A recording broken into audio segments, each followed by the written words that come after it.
بولنے سے پہلے الفاظ انسان کے غلام ہوتے ہیں اور بولنے کے بعد انسان الفاظ کا غلام بن جاتا ہے۔ سیدنا ابو ہریرہ رضی اللہ تعالی عنہ فرماتے ہیں، رسول اللہ صلی اللہ علیہ وآلہ وسلم نے فرمایا،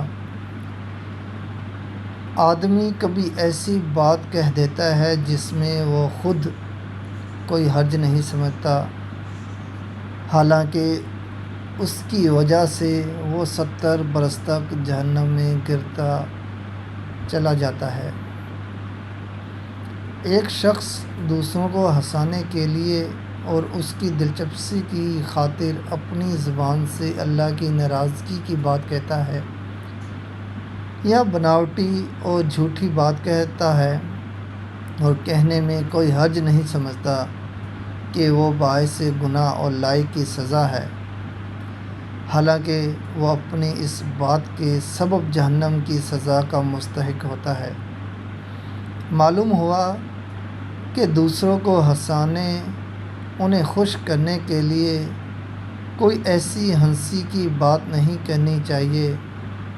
جو گناہ کی بات ہو اور باعث عذاب ہو۔ سنن ترمذی حدیث نمبر 2314، حسن الصحیح،